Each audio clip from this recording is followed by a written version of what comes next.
How's it going, everybody? Josh Hayes with you guys from Fighting Fitness with my main man, Paris Alexander. This is the guy that's going to teach us everything we need to know about boxing, bit by bit. And, by the end of it, maybe you'll see him beating us all up. So first things first, Paris, what do you think we should go over? You always want to start with the nice foundations. The first thing you want to start with, of course, is the stance. Okay. Boxing stance, the Muay Thai stance, and the MMA stances, all of them are similar yet different. Okay. So the first thing I want to tell everybody listening is that you got to make sure for your particular thing, you got to do your particular stance, your particular side. Whereas boxing is similar, the stances are similar, they are a bit different. So let's make sure we keep that in mind. The boxing stance, you want to be as closed door as possible.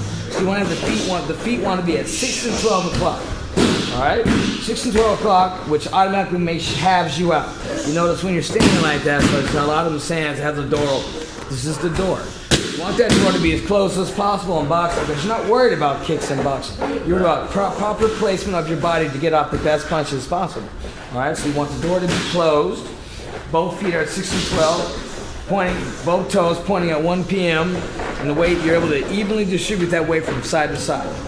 All right, something else. Again, movement is always the same. Everybody's got to move in particular things. For each particular style, you have to do particular movements in a particular way. So again, I'm doing the boxing way. All right? So the stance. Feet are 6 to 12 o'clock. Both toes pointing in the same direction, right around 1 p.m. I have a slight bend in the knees. All right, for the hands.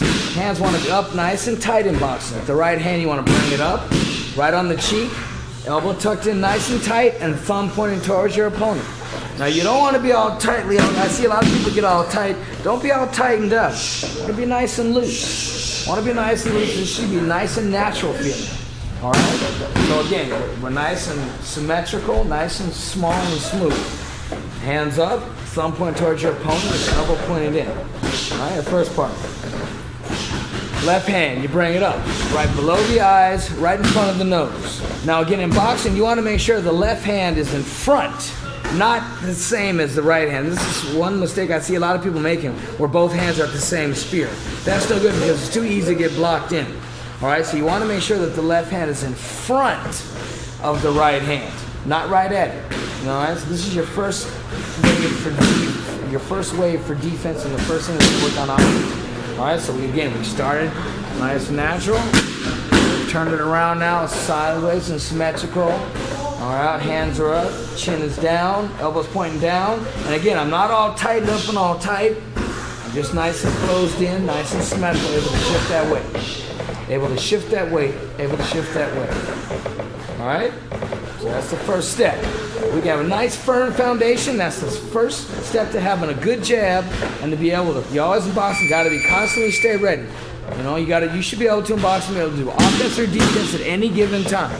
You never can tell when you got to go somewhere, what you're going to do, but you always should be able to do it. So in boxing, it's constantly about resetting back to square one. And that's square one where you should be at about 90% of the time. All right? Nice and smooth. Hands up, chin down, looking at my opponent, left in front of the right, nice and smooth. So that's the first thing. Right? And now the jab. We're going to go over the jab. Now the jab I've always considered the jab the most important punch in boxing. All right, it should be long and strong, straight and true. The jab sets up everything else. You look at the great fighters, most of the great fighters had great jabs, or at least good jabs. Now the people that come to mind for me would be Larry Holmes. Larry Holmes had a world-class jab.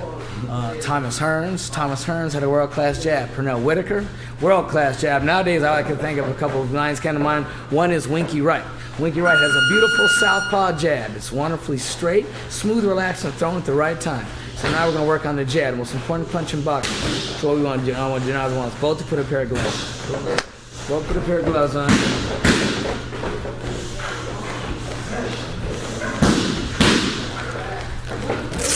All right. So is it pretty awesome when somebody first starts doing boxing that they are kind of stiff? That you don't know how to distribute that weight? It takes a while to learn how to stay nice and loose and relaxed during boxing. I'd say it probably took me 5 years to really learn how to stay loose and relaxed, not only during your offense, but also during your defense. Everything in boxing you want to be loose at. And you look at the great fighters, they always look so relaxed and so composed. Even in the big fights. De La Hoya's fighting the great fighters, when Vargas and all those guys, they always look so relaxed. and smooth. So great fighters know what way it is to keep himself nice and relaxed, which is the mental part of boxing. Now the physical part, let's face it, the physical part of boxing, anybody can throw a punch or block a punch. But it's different when you have to deal with all the mental aspects of boxing, such as your family's watching, your friends are watching, a huge crowd is watching, your title is on the line. You know, I mean, so let's face it. Beat up, coming back from that. You know, it could be a very humbling experience. It's a very humbling experience to be in front of thousands and thousands of people, millions of people if you count cable, and get a butt whipping. You know, I've been on both ends of it, and giving it is much better than taking it. Let me put it like that. All right. So now we're gonna do a nice practical application here with the jab. All right. So first thing I want you to do is I'm gonna jab at you. I just want you to catch my jab and just give someone an example of what we're talking about and thinking about, all right? So I'm just gonna throw at you and you just pop it away nice and smooth. But I'm gonna be throwing it nice and make sure you're picking it off nice, all right? So, boom, first thing about a jab. First thing that jab should do is I tell people, is a jab should give your opponent cause for concern. A jab is not gonna scare someone to death, but it should give them concern. They should be concerned about the jab hitting them. They should be concerned about getting a bloody lip or a bloody nose if it lands. So the first thing a jab has got to do is got to be a punch that makes the opponent concerned about it. Now, of course, if you have the nice technique, this concern will come. So a jab, it's all about extending and stepping at the same time. Now, each different opponent, each different person has different reach. You know, you've got to make sure you find your reach. You know, you never want to be crowded yourself. You always want to make sure you're at the end of your punches. You want to keep your opponent at the end of the shots in general.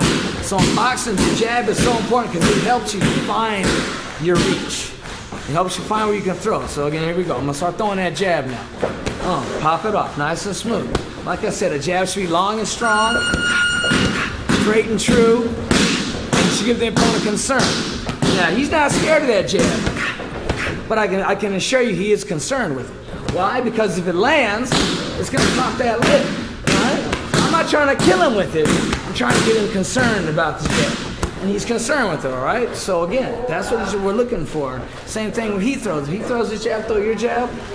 I'm looking, boom, that's right, nice and straight. A jab should be concerned. And your jab, if it lands, here you go, land. If it lands, you should put something on them that's going to give them concern with what's going on. So what a jab should do now, when you want to throw a proper jab, first thing is it should extend itself out. I see a lot of people when they throw their jabs, the elbow goes up first, then it goes out. This is incorrect because it lets the person know when the jab is coming.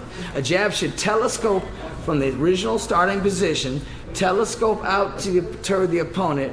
Right at the end of the punch, the palm goes down, set it up. You get full extension, you put a little bit of the shoulder into the punch, and then you reset it back in the spot where it begun. That's in super slow-mo is what happens. Again, it goes out, right at the end, I turn down a little bit, a little shoulder in there, and then back. So in fast motion, of course, that's it.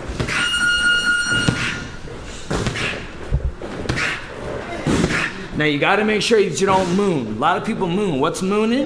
When you throw a jab, and then you come down like this, and then come up, that's mooning. And usually what will come will be that right hand will come. Someone, a good guy will jab you to throw it, bam, and you get your teeth knocked out. So you must make sure that when you jab, it goes out from the chin, back to the chin. Out to the chin, back to the chin. And you notice when I jab again, another thing a lot of people do is they like to do the bunny hop. The bunny hop is when you pop up. Boom, a lot of people like to do this. They pop up. You shouldn't have to pop up when you're jabbing. When I jab, you notice my hand, if everything stays mostly still, I'm not giving away that I'm about to throw a punch. Hand stays nice and still, then I telescope it out, boom, and I snap it back. It's nice and smooth. And then double. So you notice the whole time I never gave away what was coming for him. The jabs were true, it was straight and concise, it replaced itself, reset itself all automatically nice and smooth. So again, you throw that jab. It should be long and strong, straight and true. Palm should be down when it lands. And a lot of people ask, because a lot of people, they land their jab. A lot of people will land their jab and they won't turn it over. They say, Paris, is there really a big difference in turning it over? And I say, all you gotta do is just look. Notice when I have the hand out.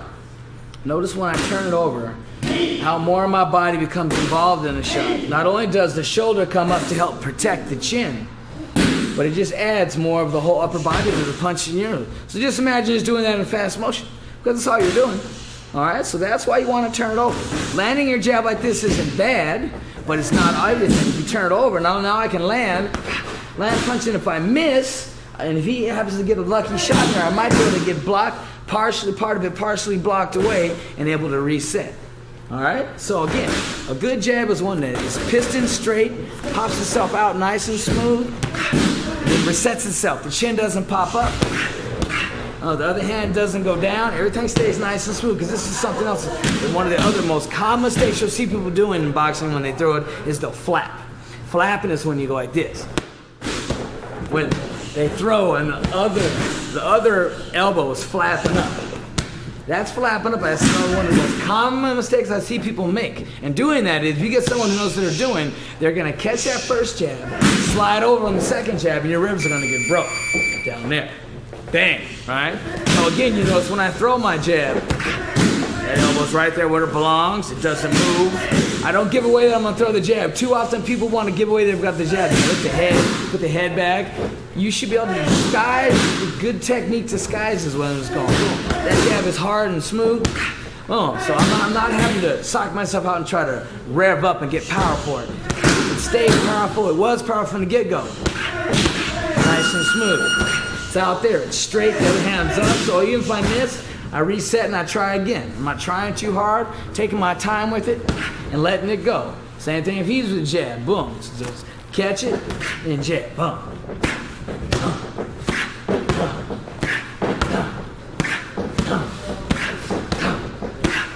So right there we have it. That right there is the best way to throw a jab from my main man, Paris. Thanks a lot, bro. My pleasure, brother. My pleasure. See you next time. Live long, hit long.